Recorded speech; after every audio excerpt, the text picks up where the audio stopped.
시청자 여러분 안녕하십니까? 행복한 100세를 준비하는 최철용의 경제TV입니다.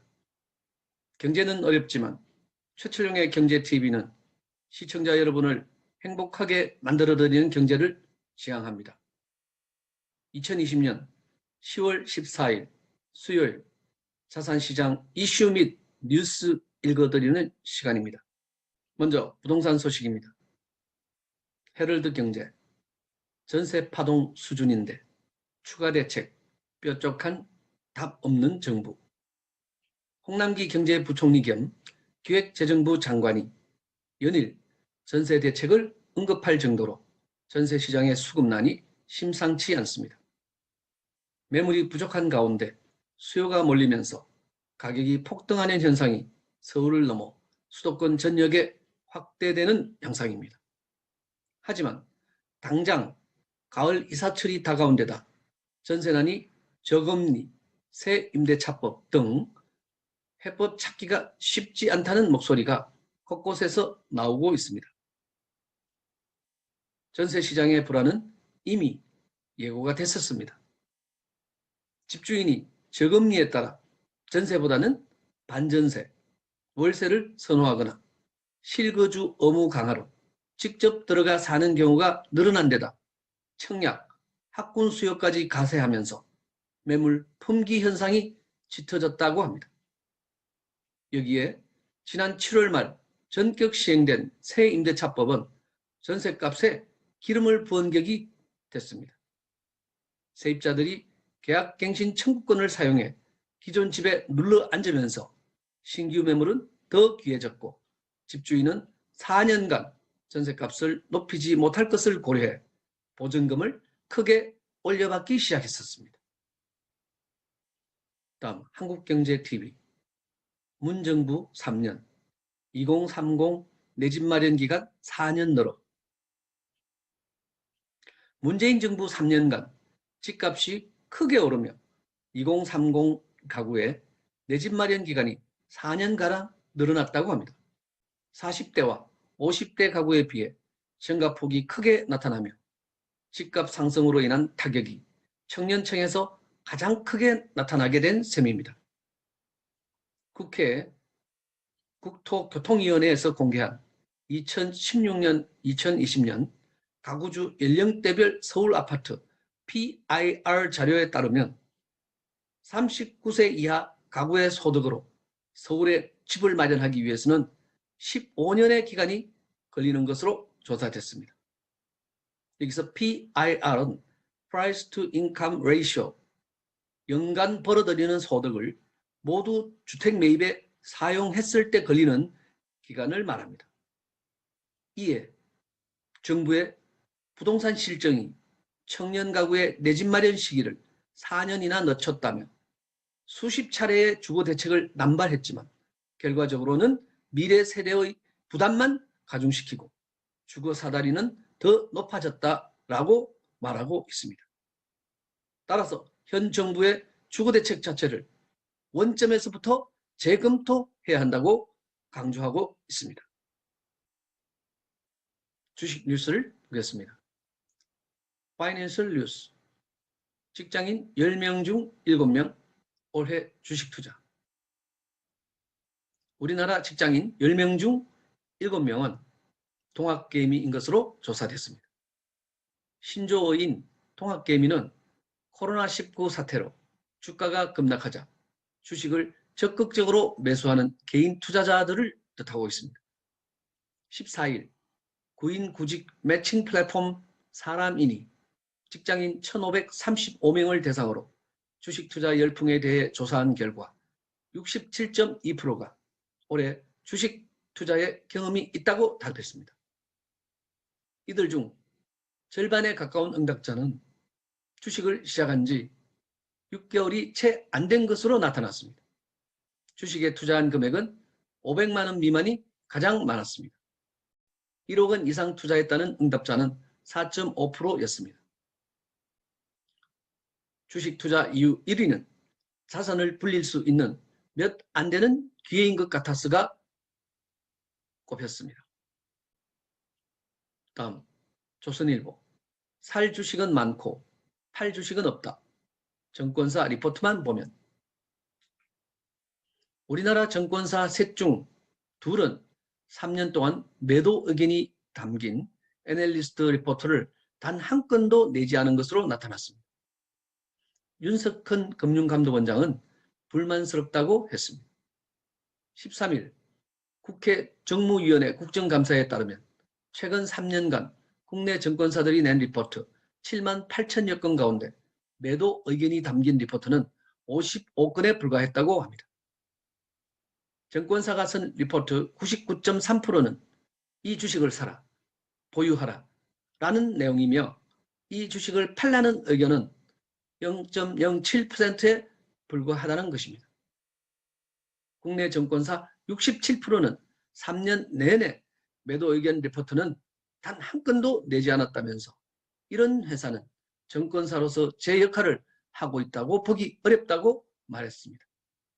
이 같은 지적에 대해 윤석헌 금감원장은 그렇다면서 여러 가지로 불만스러운 수치라고 답했습니다. 윤 원장은 소비자에게 적정한 정보를 제공하는 것이 리포트의 역할이라면서 취지에 맞춰서 매도에 대해 각각의 의견을 내야 한다고 말했습니다. 암호자산 크립토 뉴스입니다. 업비트 거래소에 따르면 비트코인은 현재 1315만 원을 기록하고 있고 이더리움은 44만 250원을 기록하고 있습니다. 오늘은 비트코인 캐시가 29만 2,600원으로서 다소 상승폭이 커 있다는 것을 볼 수가 있습니다. 투자는 안전하게 하시는 것이 좋습니다. 지금은 투자를 고민할 때는 틀림이 없습니다. 그렇지만 한꺼번에 많은 투자금을 투자한다는 것은 위험하기 때문에 분할 매수를 권하고 있습니다. 블락미디어 블록체인으로 세계 GDP 1조 7,600억 달러 증가 PwC 보고서 블록체인 기술이 2030년까지 세계 GDP를 크게 증가시킬 거라는 컨설팅 기업의 전망을 13일 현지 시간 코인텔레그래프가 보도했습니다.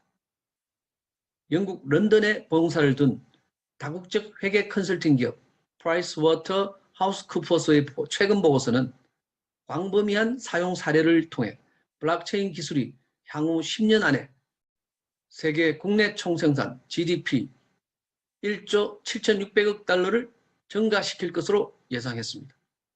보고서는 조직이 계약서, 신원문서, 증명서, 기록, 계약서 등을 검증할 수 있도록 돕는 블록체인 기술은 신뢰할 수 있고 효율성이 높은 시스템에 대한 수요로 인해 사용 사례를 계속 증가시킬 것으로 전망했습니다.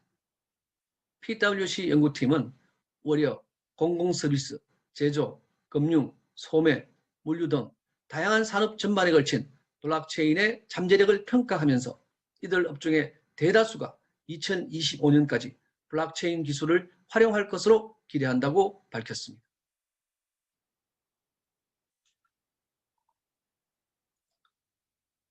소상공인 시장 이슈앤 뉴스 연합뉴스 소상공인 새희망 자금 204만 명에 2.2조 지급 39만 명 미신청 중소벤처기업부는 13일 소상공인 새희망 자금을 신청을 받기 시작했습니다. 지난 24일부터 전날까지 소상공인 204만 1,108명에게 2조 2,061억 원을 지급했다고 밝혔습니다. 이는 새희망 자금 1차 신속 지급 대상 243만 명의 84%에 해당하는 것입니다. 금액으로는 2조 6,132억 원이 되겠습니다. 이는 약 84% 수준입니다.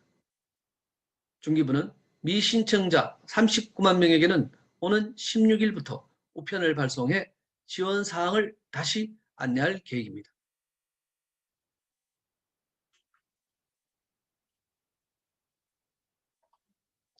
자산시장에서 성공 투자를 위해서 여러분들은 관련 자산의 지식과 정보 습득은 필수입니다. 따라서 최철룡의 경제TV에서는 새로운 자산 투자로 각광받고 있는 디지털 자산의 기본 지식 및 정보에 대해서 말씀드리고 있습니다.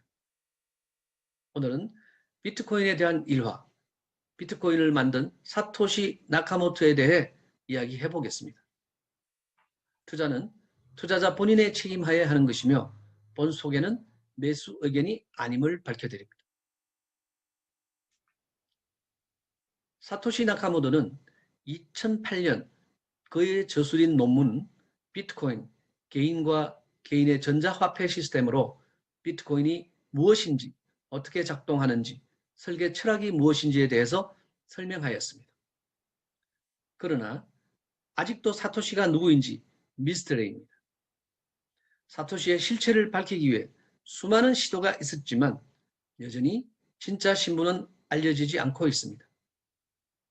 비트코인은 사토시가 누구인지 몰라도 현재 아무런 문제 없이 지난 10년 동안 그가 구현한 대로 잘 진행되고 있습니다. 사토시의 생각이 무엇이었든지 간에 지금은 중요하지 않을 정도로 비트코인은 성장해 왔던 것입니다. 여기서 우리가 논의 가능한 것은 비트코인의 선구자로 불리는 사이퍼펑크를 언급하지 않을 수가 없습니다.